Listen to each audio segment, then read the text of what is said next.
Hey guys, welcome to a new edition of the Cloud Chat. This is our first podcast, and we'll be talking a bunch of stuff about new news items, new releases, and basically any gossip there is to talk about the cloud in today's news. Samat?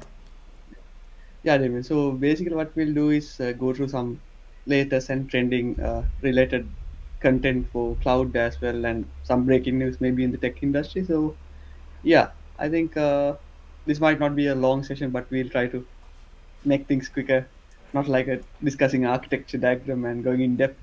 So yeah, let's get into it. All right, definitely. So I think for the first one, I think this is something that's on everyone's mind. It's the new Facebook Smart Glass. It's both cool and scary at the same time. So, So Chamat, yeah, what do you think about this? uh, I think it's a very. So yeah, I watched the video and sort of watched a few other videos as well. People reviewing this as well. So it's I'm having like mixed feelings about this. In terms of technical technology side, it's superb and it's like next level. But in terms of human aspect, like the privacy concerns and things like that, because I tend to work with privacy preserved things in my research area. So this looks like a whole violation when I'm just seeing this at the first place. But yeah, in terms of technology, it's super cool. So what do you think, Damien? In terms of just a general use, I guess I maybe. don't think that it's um, cool because I mean it's pretty straightforward because it's like so it's like having a sunglass and having a webcam on top of the sunglass. That's all I see in this because it doesn't look like breaking tech, like it doesn't look like cutting edge technology or anything like that. So I mean Google Glasses was much more innovative in my opinion. I mean, Google hmm. Glasses had this. They basically beamed it onto the glass itself.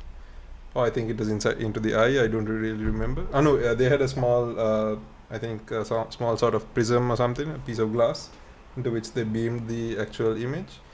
In this, I'm pretty sure you can't see anything. It's just a recording device. And what I see is it's similar to you. I see a huge violation. So, for example, if someone gains control of this, you're screwed. You'll just go on recording for hours and hours and hours. I Yeah, think the battery life is like 3 hours on this, so you could just walk on the yeah. I saw like road and a record few. the whole time. David, but I think they have limited the number of like seconds. Some limited time is only able to like record at once. So the issue here is actually what I feel is the indication which it shows it's recording. So it's a very tiny bulb which just can paste something on top of that, Ah, and this, so is this it's bulb a there? normal sunglass then. Yeah, there's a small bulb there. Yeah. Um. So yeah, and if you scroll down, David, I think they have mentioned this. So basically, getting partnership like partnered with Ray-Ban is, I think the idea is just to go into Hmm. masses. So what Google Glass failed is to sort of it was very techy and sort of geeky. It's not a common user. This is just Ray-Ban But sunglasses. how much So do you think this costs? I think Oh it's my two god. hundred $99, right? Yeah, but I think for like high-end sunglass people like you wearing people, it's not a big number, I guess. But we don't spend that much money on a sunglass.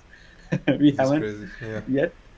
Um, yeah, and yeah, I think that's one of the way to look into it, Mm-hmm. like because Facebook obviously needed some partner, like big partner like Ray-Ban to sort of get into the masses because it's not their like Mm-hmm. area of expertise, as in like this is basically fashion, right? In end of the day, Yes, it it's is. sort of fashion. This feels to me like what Snapchat did. So Snapchat had their Snap glasses. It feels like a direct copy of that because Yeah, Snapchat also what they did was they had only the recording functionality in that. But this, I think, if I yeah, think about this in a business perspective, it does make sense because you're first going for the mass market, like sort of creating an MVP is what we call it, the the bottom most minimum shitty, viable most product. the minimum viable product, right? I Yeah, think that's what you call it. Anyway, it's the one with the least amount of features, and you just give it out for mass adoption, and then after that you build features on top of that. yeah, it's like the yeah, the core is there, but yeah, it's like the first version which they are So trying out. So if you just scroll up a bit later, I just saw in the article they have some section called like the other tech companies who were trying to do this. So uh, a little bit down, I guess. So if you, yeah, so major tech firms including Amazon, Google, Microsoft, Apple, Snap. So I think all that's the true. big That's true. guys. I think there's a rumor Yeah. also that Apple will. Let's see. There's a rumor that Apple AR glasses. Yeah, there was a rumor about Apple glasses. There was a leak about it. Oh, all right. No. Yeah. So I think this is sort of the new, not the new. I mean, like people are trying to enter the market just as I think what's the example for this? Maybe like Apple Yeah, Watch, right? Like even watches was that's like true. this before. So just one player just entered in a massive level, and then everyone had to follow. So I feel then if Apple does it, then Samsung would do it. Then Huawei would do it. Then all the big guys might just come That's in true. and try to So, do so that. what I feel like Um, though is Apple appears to have some sort of like a full AR sort of glass. It's not a half baked like just a yeah. recording glass, because on this side here, I think somewhere in here they said Facebook's chief scientist said last year the company was still 5 to 10 years away from being able to bring to market true AR glasses. So if Apple is able to do that, if they are able to bring in true AR glasses that are really classy and have that that Apple finish, I think that Yeah. will take the market by storm.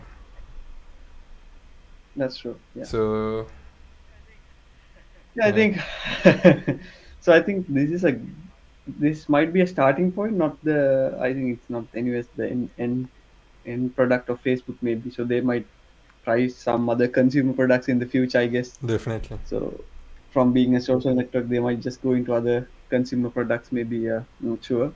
Um, yeah, but it's a good thing to have some competition in this space as well. Otherwise, it's sometimes all the other big companies only like let's say Apple and Samsung, who are maybe just in the hardware sort of race. Now this is a bit of a more like competitive space. I think it's getting into. Um, that's true. yeah. So So also one yeah, thing of point here is that this was a dead space for a long time. I mean, Google came out with their glasses. yeah, That was super. That is awesome. Everybody loved them. I think yeah, where I interned, the place where I interned also had a set of Google glasses. That was just awesome. oh, And afterwards, Snapchat came out. They tried to copy the Google glasses, but they couldn't. They just ended up making a recording thing. I don't know what really happened to them, but they had yeah, a huge marketing push behind that. I mean, I remember back in the day they used to have this like vending machines where you could buy these, and they would have drops at different locations. So it was in very high demand. And I think what Facebook is trying here is they're trying to go in the sort of fashion route. So they're trying to go with Ray-Ban here, and I think this is something similar to what Apple Watch did with Hermes. I think that's how you pronounce it. Yeah. Hermes, yeah, yeah, So it's kind of nice. I mean, I don't know who would buy it. I wouldn't buy this, but yeah. yeah, So I think and another thing, Damien. So this the focus of the glass is actually like posting stories and sort of recording day-to-day moments, right? So I think stories has also become evolved like mm, so far from like let's say from Snapchat, then Instagram, then all the other like YouTube even has mm, clips and everything sort of has the story mode. Even I think LinkedIn yes, has it does. something called like a story mode. So now I think it's the high time everyone sort of I mean like the social part is there. So now it's the hardware part. Now it's coming up. That's my personal feeling on this. And I think Facebook specifically mentioned that data would be on the device. I think they have a 4 GB disk inside the Mm, glass or something like that, and it won't go to Facebook unless I we think that's do. lies. I think that's But yeah, lies. but as a start, it can be. But in the future, who knows what will happen? Because always, it's not the best. What do you call the view we have with Facebook right now, with data Yeah, violations and privacy I concern. don't, because I remember you know about the Oculus Rift, right? The VR glasses. So the VR Yeah, headset. So Oculus was doing great, but then sometime last year I think Facebook suddenly made all Oculus owners in order to use the Oculus they had to sign in to using their Facebook profile. and it started to Okay. gather Oh, data. I mean, Facebook has a yeah. So bad that's not track a good record thing. with privacy, so I don't agree with that. Yeah. Uh, but yeah, I think we can move on to the next topic. Next one, yeah, yeah. So this we just had to get it through because this might not be relevant to cloud, but this is the news of the Exactly, day. yes, and this might be related to cloud. So do you know how they connect to? I mean, does it connect via the smartphone to Facebook? Yeah, yeah. So there's a new app, I think Facebook Okay, View or something like that. I think that's the mobile app, and they need to push to that and okay. then sync to So Facebook. there is one thing here, which Yeah, is if this is communicating via Bluetooth with the phone, then this would have to have some great sort of video compression features because I yeah. uh, I think it's Wi-Fi. I mean, nowadays, like oh all the yeah. GoPros and all the SLR So cameras. wait, the Yeah, glasses have a Wi-Fi hotspot? Oh we my, need to Google that oh that's and bad. confirm But that's that. so bad when you take connectivity, because like if you take for Yeah, example your iPhone and AirPods and you just hold it close to each other with the, I mean it just connects, right? yeah, So I mean yeah. That's if true. you have, And yeah. nowadays, I think, yeah, I'm not sure. Like Wi-Fi is always there, right? Like yeah, It is there, wherever we but go, say it's every always. time you But sort of take out your Ray-Bans from your charging case or you do whatever, you have to connect your phone to its hotspot. Or on the other end of the yeah, yeah, spectrum, you can't that's true. use a hotspot at home while your phone is connected to your Ray-Ban glasses. So I don't think Wi-Fi. Yeah, Yeah, if they went with Wi-Fi, that's a bad call. Um, we double check that. Yeah, and another thing I saw that as soon as we remove the glasses and put it down, it's fully off. okay. They mentioned something like So that they in the video. okay.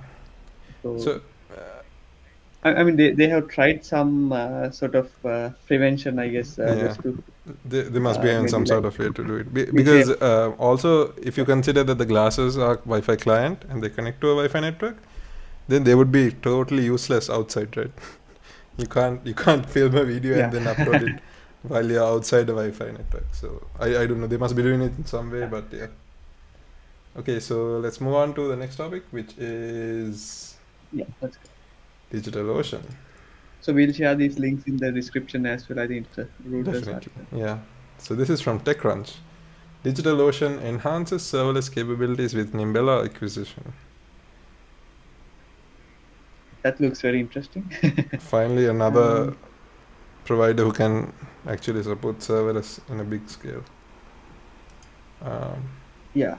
So I think the serverless trace, they mean if you think from the like the recent times, so it's mainly I feel Azure, mhm. AWS, and then Google Cloud, right?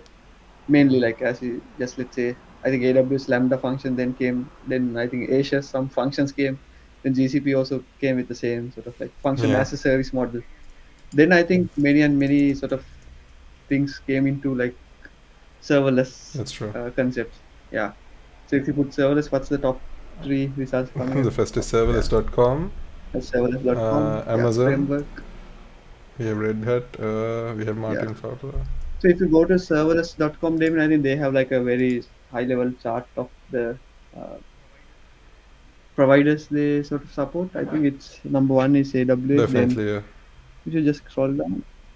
Yeah. Uh, So I think it's always interesting to see like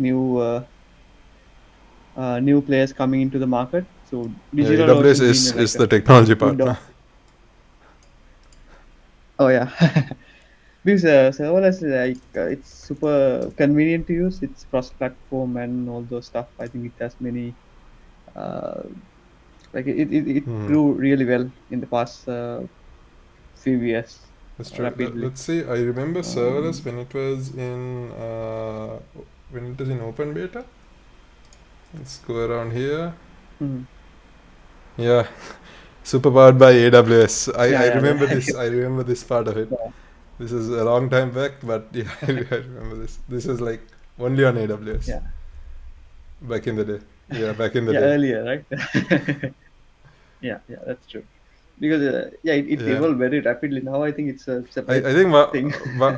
So yeah, earlier getting I used to like write serverless code only on AWS, and afterwards one day I don't remember when this was, a long time, some time back, but then someone told me, let's have a, like, we were in some sort of architectural discussion and they were like, we can also use serverless on GCP, and I was like, what? But serverless, but I thought serverless is owned by AWS. And they were like, no, serverless supports all. I was like, oh, okay. Yeah. So this the concept of serverless and serverless framework and sort of everything is a bit confusing. I think in the beginning, it's very new, right? When we are like getting into this, yeah. Even I used serverless like back in the days. I think around 2016, 17 maybe, and it was like so different than what it's currently having. um, yeah. So yeah, let's go into the article name and let's So 5 see years what. ago, this was I think it's AWS, Nimra, right? Azure, Oh, sorry. GCP, and IBM OpenWhisk. IBM. What is Yeah. IBM OpenWhisk? I've never So heard I of think it. there might be many new Yeah. partners right now in the latest This is version. version 1, beta 2. Okay. Just go to the current version and see what's there.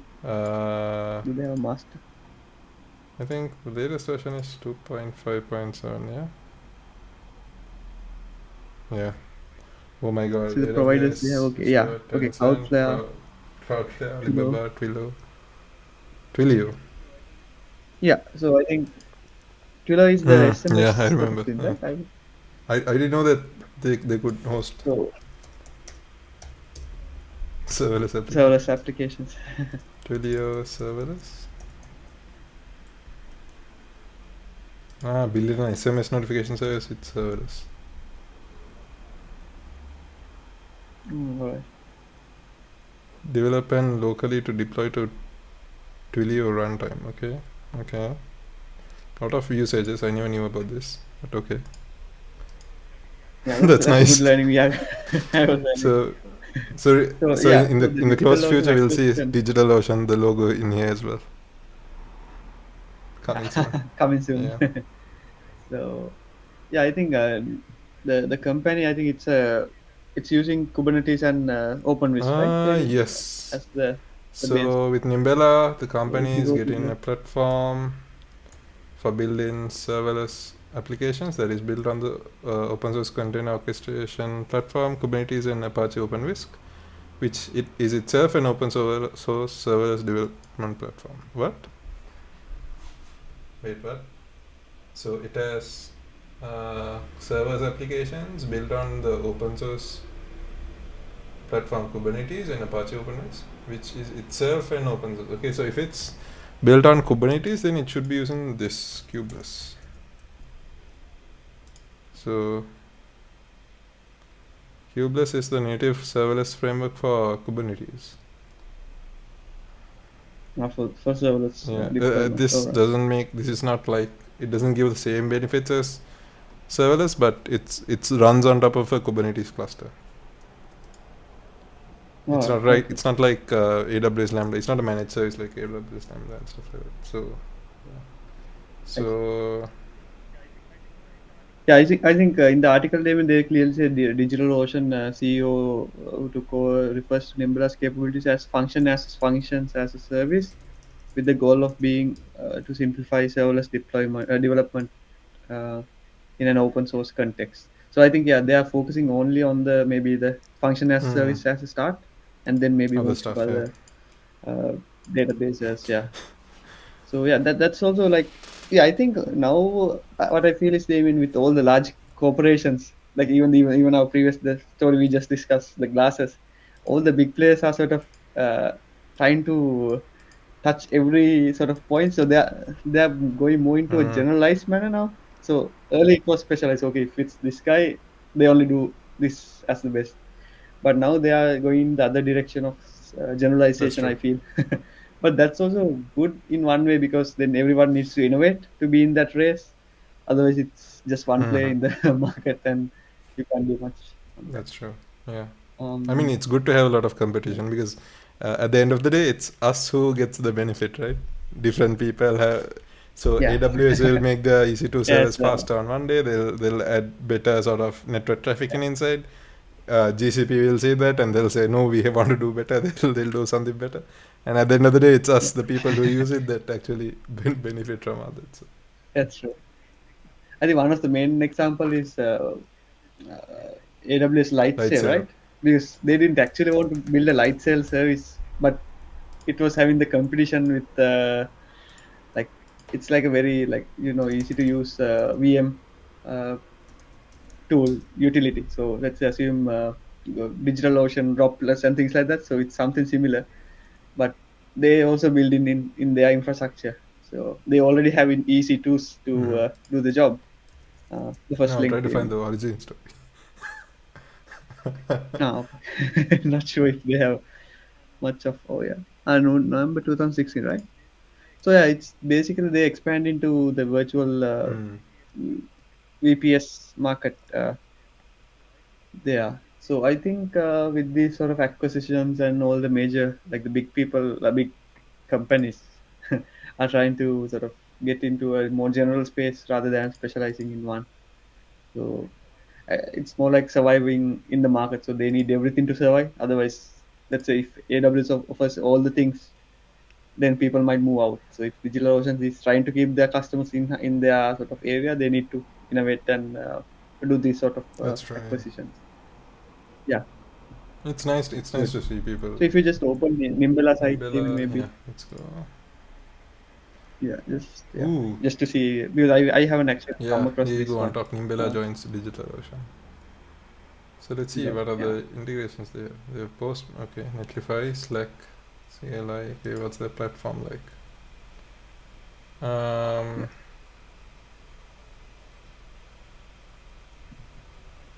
So I think serverless deployment DC. Yeah, so they have serverless cloud, Nimbella serverless cloud. Yeah, I think this is much more similar to AWS Lambda. Am I correct to say that because they also have the very like high level cloud utility to do the so these guys, it uh, looks like they have everything. Like it's not just Lambda. So they have the data engine, local storage. So this is like DynamoDB, mhm. server, Postgres serverless, that sort of thing. They have the login engine, which is in Lambda. It's done by CloudWatch. They have IAM integration, which Yeah, is done by again IAM services in all the different IAM services in AWS. You have the HTTPS traffic router director, which is Route 53. Um, Route 53, then API gateway, all those guys. You have the composition engine. You have mm. the internal Oh yeah. router. I think this looks like a full solution though. Yeah, that's true. Yeah, yeah, yeah. I think so also. Yeah, Mm-hmm. main components of that, right? So if you just scroll down a little bit further, they have like some projects, right? So I think it's a new like I think it's growing Mm-hmm. a bit. So they have some like use cases. I just saw like the visitor counter thing and things like that. Election 2020. So maybe like very scalable sort of solutions may be needed for that sort of like Mm. serverless project Yeah. actually. Oh, that's nice. Um, yeah, maybe in the future we'll try and do a sort of architecture Yeah, review on this this, this right? looks nice. Nimbera, we Yeah, can try that. let's try this. Yeah, we'll play around a bit first, and then Mm-hmm. maybe do a full sort of select architecture, and then go to that in our architecture roundup Yeah, sessions. that's a good plan. Yes. Um, Uh, yeah, so we have something more to add to our yeah. schedules. Next, we have a birthday All right, story. so So, 15 years ago this week, Amazon turned on the very first beta instance of EC2. In the S3 management console, sorry. Yeah, Right here. yeah. So it says August 25th, 2006, right? AWS turned on the very first beta instance of EC2. Oh yeah. So that's I think yeah, it's actually we can mark it as a sort of the starting of the cloud era, maybe during those days. Yes. um, I think this is sort of. I think even to this day, the AWS EC2 team still exists. I think that is probably one of the oldest teams in AWS, right? mhm. Because I mean, without EC2, I Yeah, don't think EC2 is sort of like the building block of AWS. I think. yeah, it's like the Yeah, heart, right? Without, I mean, whatever they build, they should have like underlying architectures on I'm EC2s pretty as sure well. their own services run Uh, on EC2s. I mean, Most of the yeah, just imagine. So you have CloudWatch. You have their You have CloudWatch, you have all of the other offerings. RDS, RDS and everything pretty maybe sure like everything underlying. is Yeah. on top of EC2. Yeah. So EC2 is like the heart of AWS. So yeah, 15 years. That's a nice story. Yeah. So So in the next para, they say easy in the easy elastic compute. That name was chosen deliberately. The idea was to give just much more than much compute power as you needed to do a job. Then it shut down when no longer needed, right? So it's elastic, the elasticity. That sort of concept just So, comes with the so it name. looks like, so it says here the launch Um, of EC2 in beta was preceded by the beta release of S3 storage 6 months earlier. Both services mark the starting point in AWS. So I think the oldest teams S3 and EC2. yeah. Then S3 was the first. I've seen it somewhere. I've seen that somewhere too as So well. Yeah. Maybe yeah, on Reddit or somewhere like that. Yeah. it's interesting to see like even this. I mean, it's how simple things might look like even, right? Like in the past, I mean, there are so many technologies and tech stacks, but the core is Mm-hmm. very sort of simple and straightforward. If you think okay, it's a computer, It's a it's virtual basically machine. like It's a like a virtual machine machine. for us Yeah. and the cloud. Yeah. So, but that's where it all began, That's I true. guess. We can say So I anything. think Yeah. before this, AWS So is entirely focused on the internal infrastructure of Amazon. And after that they were yeah, like, that's you true. know what, let's let's go and catch the market. We can sell it Let's to go and others. catch the market. Yeah. I think AWS, maybe like let me just quickly Google that. I just want to see the percentage of their for the as the Amazon group. I think What's that the they are the largest total earner. for Amazon? Amazon. So AWS revenue totaled $14.8 billion for the quarter. Holy crowd. Yeah. So okay, here it says in a diagram. I think it's around 12.5% Yeah. AWS services. 50% is Amazon.com, and then there's Amazon Prime and other stuff like 6%, Idiots like 5% like us. that. Um, yeah. So in 2020, So AWS generated yeah, but just 45 within billion the US dollars with its cloud services. Wow. yeah, I think overall with all the other like Microsoft, Google, IBM, Alibaba, all the others, I think it's number one Definitely. anyways in the cloud. Yeah. So yeah, I think what we are discussing is how simple things can be, but how powerful putting that into a business and growing it further and Definitely. further. So And just imagine if AWS just stopped at that point, just only EC2, no. then I don't think they'll like last even Yeah. for like Yeah. much longer. So first is AWS Mm, for Q1 of 2021. But this is I think last year, right? So first is AWS, then yeah, Azure, 2000. Cloud, Google Cloud, Alibaba, IBM Cloud, Salesforce, Tencent, and Oracle. My God, I mean IBM and Oracle Yeah, used to be the leaders if it came to mainframes or whatever. I mean now look at them. Look at AWS. Wow. yeah. That's I think Google is having a bit of a struggle in the like for some time they were like struggling to come up the ladder. I'm not sure like why, but maybe it's not easy to move. I'm not sure like people don't try to move out. Like AWS made it very easy to stay, right? I feel that. So because, I uh, mean, so because if you I think from think like even even like me personally, I'm biased towards AWS because I have used it for so long. I know what's yeah, that's happening right. in there.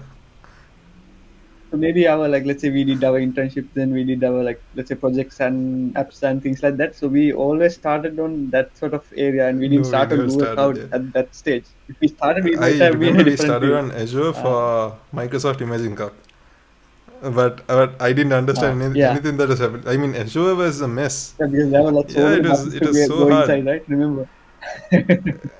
Yeah, I remember like windows coming up like There are these side by side when animations, it's going to and it scroll was down. like this. It was like that view that Microsoft had for Nokia phones. What do you call that? Yeah, yeah, That like weird coming. Metro Yeah, wave or something like that. Yeah, Metro View that or was something. on. Like, Oh my god, there's yeah, an ambulance. Oh wow, sorry about that. So yeah, the Metro View. I mean, that was on Azure as well. Like, it was horrible. I hated that.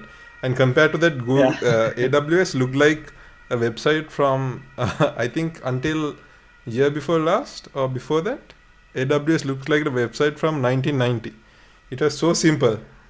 yeah. Because they actually don't need to like didn't No. need to update, right? But recently, I think they have so many UI updates. Maybe they got a new UI designer. Reason it was horrible. I mean, I remember when they were switching the UIs from the old UI to the new UI. I always like, I forcefully like, they used to have some flag. They Staying had some on. flag to switch to the old UI. I always used to do that, but then finally they stopped. They stopped giving that option, and then I had to get used to the new UI. I Yeah, mean, that UI was so simple. because I think it's yeah. That's I think how our mind works. No, like we just get used to it, and that's it. So it's simple, it's straightforward. Then we just want that to happen. And if you go out to AWS or sorry Asia or Google Cloud, we might not Exactly. find the No. same buttons. No. We don't know where to find the And drop a down. nice thing about AWS is at the start they named all of their offerings uh, with a similar name to their physical counterparts. So, for example, NAT gateways, load balancers. These were all like Yeah, these were it's all pretty simple. the virtual counterparts of real life physical load balancers. Yeah, So they that's true. gave those names, and then it was easy for us also to switch. Like if we were used to on-premise Yeah, infrastructure, it was easy for us to switch to cloud infrastructure because they had the same names there. AWS is, yeah, the naming naming convention convention. was it was great. The vocabulary that they used was superb. And I think if you even go today and Also, try to find some sort of Udemy course or some sort of YouTube sort of course or YouTube video on like how to spin up an application in like 5 or 6 seconds, or within a minute or two, you'll see it's immediately on AWS. I mean, I think a lot of yeah, developers prefer AWS. yeah. Just to add, guys, we are not paid from AWS. We are just telling our No, no, personal opinions. it's not. I'm personally I'm biased because I have been using it for so long. But Yeah, I mean, if someone told me to switch to Google Cloud tomorrow, I probably will take some time to learn it yeah. before switching over. But I still won't be as comfortable as I am with AWS. So yeah, It's true. uh, So yeah, I think that's a sort of we looked into the past yes, of exactly. something which is crucial for the cloud infrastructure. The birthday of Mm, the so birth of EC2s. that of yeah, Uh, I think we have one more, I right? think One more we article actually maybe have and just two we more. We can have move one on. is another AWS article, which is S3 Oh multi-region yes, access points accelerate access to replicated datasets by up to 60%. if you just scroll, zoom in a bit, maybe we can Yeah, just sorry have a about look. that. Yeah, I think oh yeah, this one. So H3 goes multi-region access point. So right now at up to this point we only had sort of single region, like when we create a AWS S3 bucket, it's just having the, let's say, US East one, like West one, like that. It was locked to a single region. I think what they are going to do is sort of distribute that into many regions, and I think it's pretty cool, and it's actually needed objective. I think like it's required, but unless if you have cloud front in Mm-hmm. the front, I'm not sure the that use case, but for example, let's say large files or something like that, it's easier to have it in the closest region than having it in a cache That's true, server. and it Yeah, also what do you think? this sort of comes into play. Like, so the way I think of this is like having multi-region sort of databases.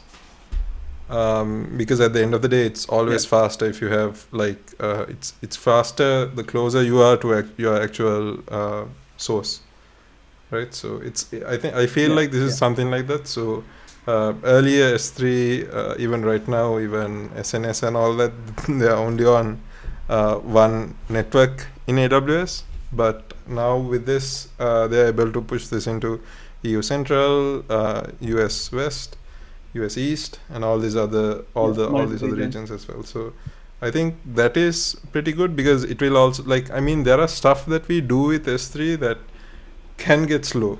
I mean, for example, we have this weird stuff.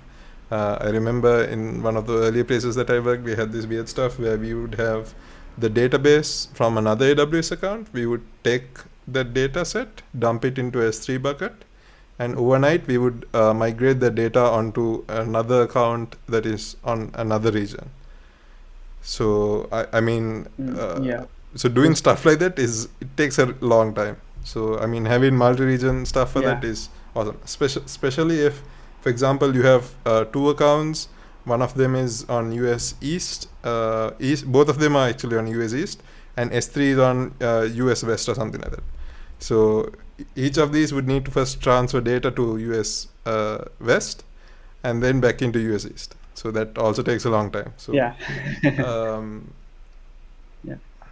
but for the use case of, let's say, hosting a React application or something like that, that also I think gives added advantage. CloudFront, if we have CloudFront in front, it's So I'm not like exactly convinced with that use case, but there can be obviously other use cases where we need to actually have the data in multi-region for efficiency purposes. So if CloudFront is too expensive, even something like that, and even infrequent access, like let's say for data protection laws or something, even they need to have it in a different region. So for example, I have servers in Europe, and those servers are obviously under GDPR. So if I'm serving clients from maybe New York or from America, and they have different requirements, so they say, okay, we need you to keep our data in this way, and I can't really do it in S3 in Europe. I can still do it on their regions, right? That's true. I mean, this wasn't a big problem, because S3 was never in Europe. I think S3 was always in some region in America, but for your use cases. Now this expands all that ability, I think. But the feeling I'm having is, what we are talking is like a network, like it's basically network speed. Correct. Latency. So it's all about that. Do you feel the future going forward in this cloud, like let's say AWS, all the cloud infrastructure, are they going cross-region? Definitely. Like, because they earlier went in the isolation phase, right? Like they wanted to isolate as much as possible. So okay, this region is locked to this, that's it. But now they are going the other way around.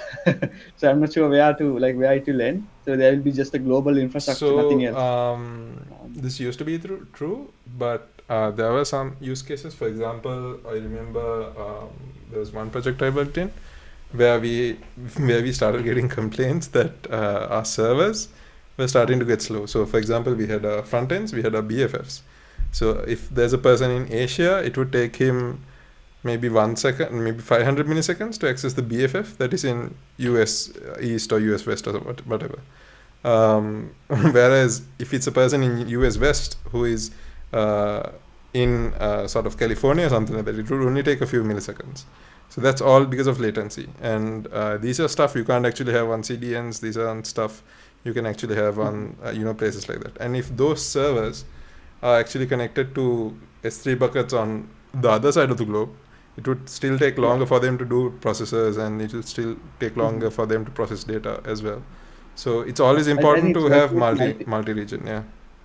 Multi-region is that, and with the bandwidth, I think the capacity is not like, for example, like hosting a React application, actually not the use case of this one. It's way beyond that. So we also used to do stuff like sharding data based on regions. So, for example, depending on the geographical location of a user, you can shard data and put it on one region. And depending on the geographical location of another user, you can shard data and put it on the database in another region. So the access from the service to the database is super fast in that case. And that's true. It's this small stuff, but once they add up, like if you take the entire request flow from the front end to the database and back and going through all the services, if you take the flow, even small increases in each hop, the even small improvements in the latency in each hop actually affects the entire latency quite a lot. So these days, actually, I'm like doing a small test with video streaming. So that's mainly, so we got a CDN solution in Singapore and another solution in USA with a dedicated. So it's having a 1 Gbps line. So currently, I'm like a bit confused as well. Like, let's say, okay, streaming from Singapore is obviously faster. I mean, like for the Sri Lankan region, so it's super fast.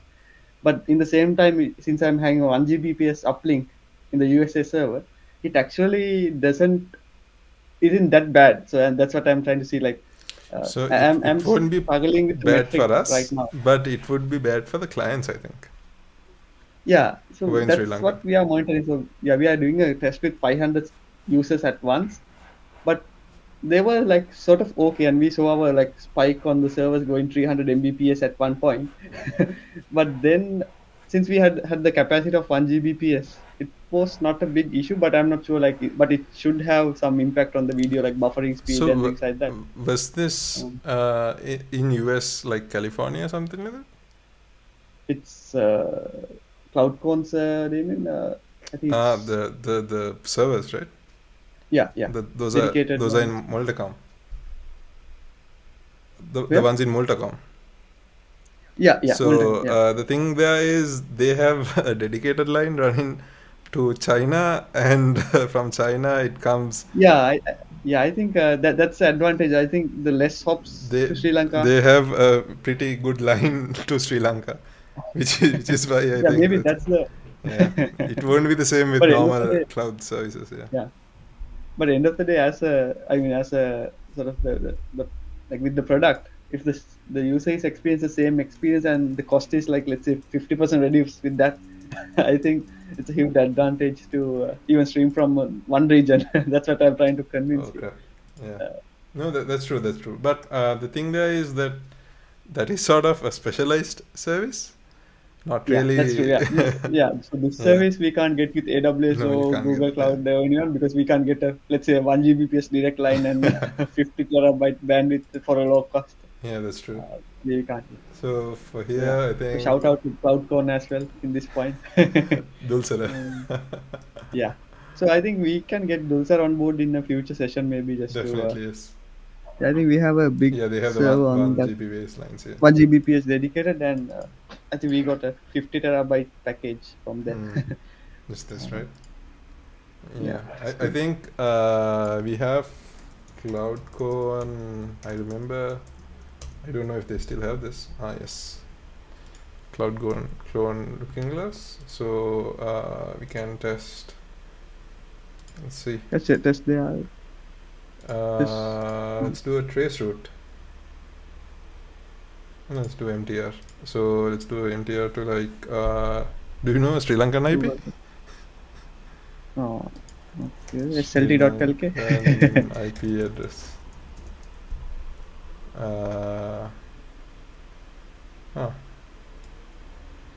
Let's try this guy.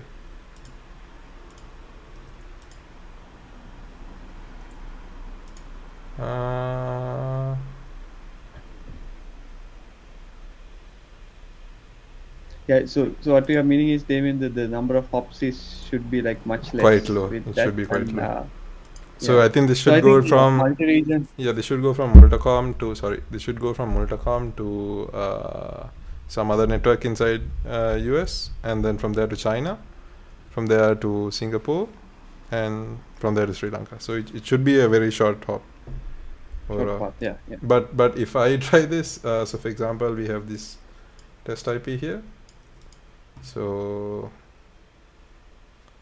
let's try it. No, I don't want to try this, because if I open this, I don't know what I have in my terminal. Okay, yeah, that's results. Yeah. Yeah. So I think it's around 7. We have Multacom, we have CoSite. You don't know idea where CoSite is. What is CoSite? High performance interconnection, cloud plan, hybrid multi-cloud, something. Okay. And then they have these guys. So this is 103 range. Okay, so who has 103 range IP addresses? 103 range. Let's see who owns this. Yeah. But IP It's very easy to do is things like this, right? These yeah. days, no? Like everything is on. Oh, Sri Lanka Telecom. It's right. It's like few hops, right? Like 3, 4, and it's there. Yeah. So Um, let's see who wants this guy. Come on, IP geolocation info. yes, API.IP. Here you go. IP address. Oh no, it's Europe. Oh, no. No, that's my that's my IP address. Yeah, Sri Lanka. So they have a direct. It's like 4, no? 3. Yeah, they have. You have your CloudCon dedicated server. It goes into the Multicom sort of pool. Interface. Yeah. From there, it goes to CoSite, and then it's directly into Sri Lanka. Yeah. So it's pretty fast. It's only So yeah. yeah. So I think something to our viewers so they can use cloud code if they are trying to get a solution in Sri Lanka, which can be faster than getting a dedicated in maybe Singapore directly. Like, it's super fast. Definitely. And I think it's all about like going multi-region. It's good, but then again, all depends on the cost, right? They will, like, let's say one region is costly and the other region is cheap. So how you are going to like accommodate that even? I mean, for enterprise it might be fine, but for let's say a startup or like someone just getting on board. So I'm sure I like these think guys. yes. So I think what makes sense here is if you are a startup, first you should have a proper budget. I mean, you Yeah. can't just keep on pumping money as and when, like say you want to add some caches, you want to add new regions. No, you have to have a plan at the start.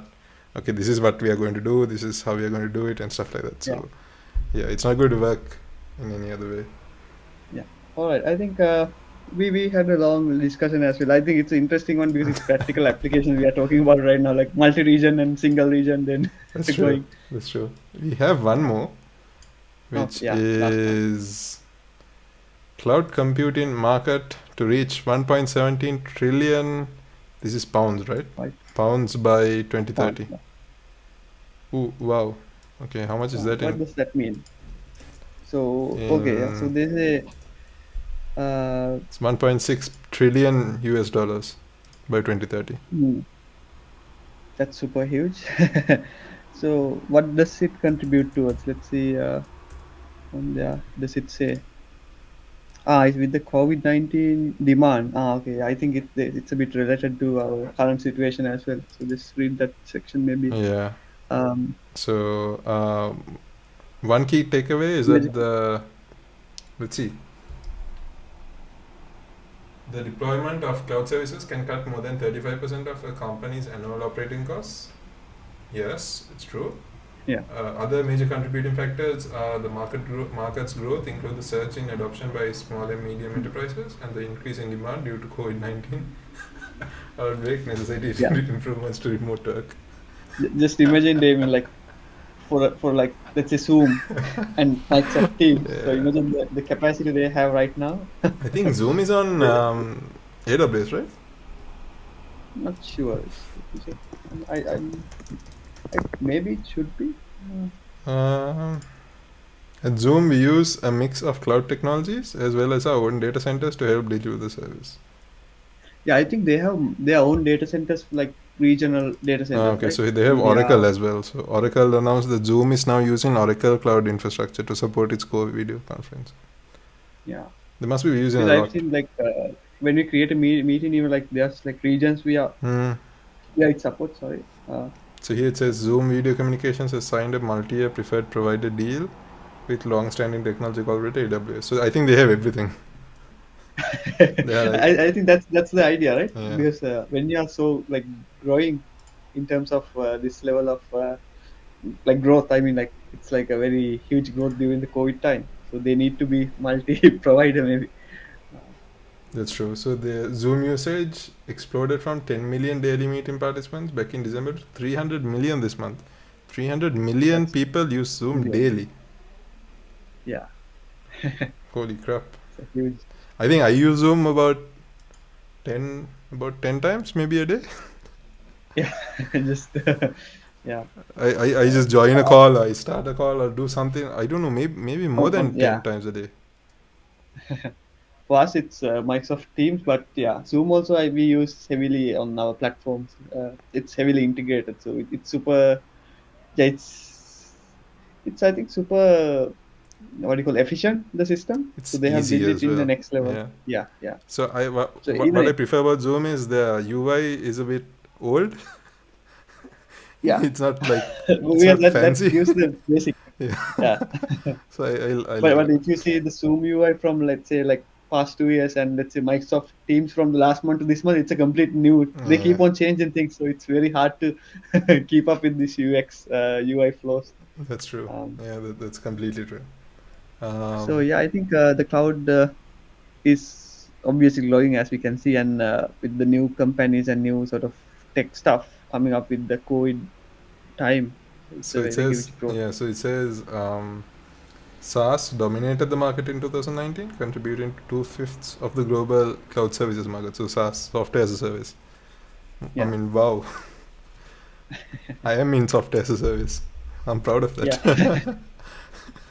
uh, IaaS segment is expected to register the highest CAGR of 70.7% during the forecast period. So infrastructure as a service. Yeah, I think they mean IaaS comes with let's say Kubernetes, Docker, sort of they made it more sort of use infrastructure, right? Let's say Mm, because earlier, let's say it's just maybe we just use their tools, but with the Dockerization, containerization techniques, we can basically sort of we just need the infrastructure, nothing else, right? At that stage, that's true. Yeah. uh, yeah, I think it will grow further and further because now so many new tools are there for IaaS. Um, It's just to it's very easy. do. It's very so for even not IaaS. I mean SaaS to create a SaaS product. Mhm. It's so easy now. I mean the frameworks you have, Yeah, the building the blocks. building blocks are all there. You just have to put them together. I mean it's Yeah, to spin up a microservice. It's super easy. To spin up a GraphQL yeah, service, awesome. that's true. Yeah, a few years back, the hard part was the technology. Now it's the technology is super easy, but the business case is the hard part. So like creating the product that you like, what's the product? So that's the hard part, I guess. That's true. It's not just the Earlier, product. even it, So I mean with stuff like SaaS. So I mm, am currently in a SaaS industry, and when it comes to SaaS, you're actually trying to automate or you're trying to cloudify business processes, right?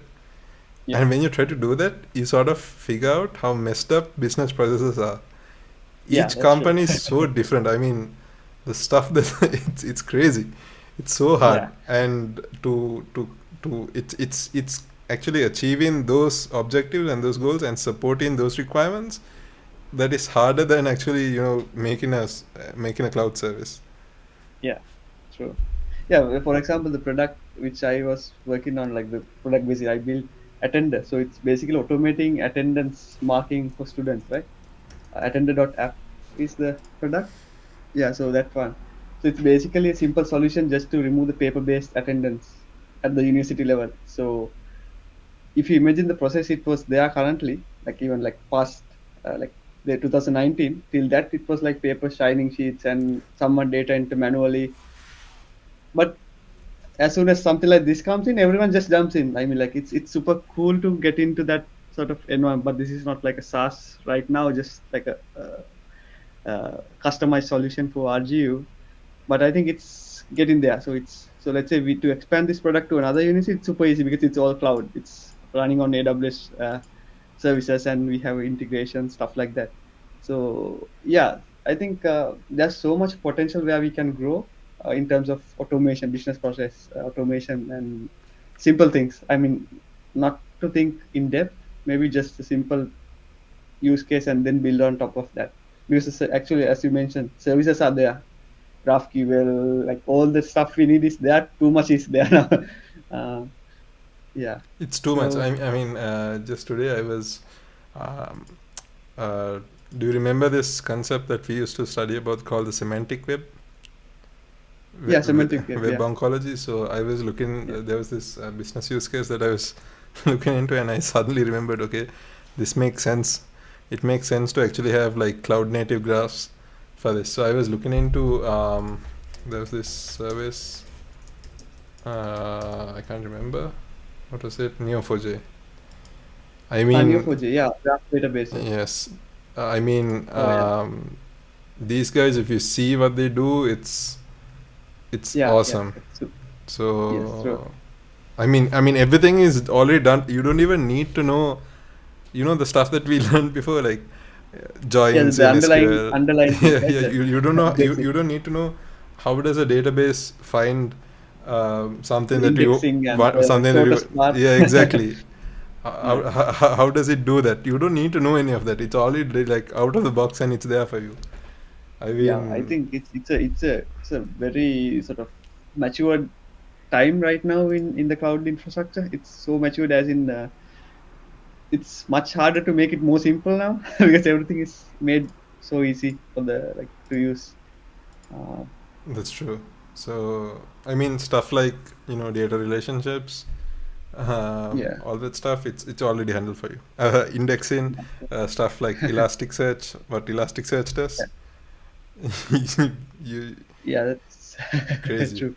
So I think open source contributors play a major role in this cloud game, I guess, because it's the like most of these technologies like the bottom level, like the core level is actually open source. Most of the stuff, even like we saw serverless, right? I'm pretty sure And all of this is built on Linux, yeah, which the is most of the the yeah. most open source thing in the world. Yeah. No, what I mean is like the contributors as in like as us even like developers, engineers, everyone sort of contributes towards this common goal of making things easier for the other developers.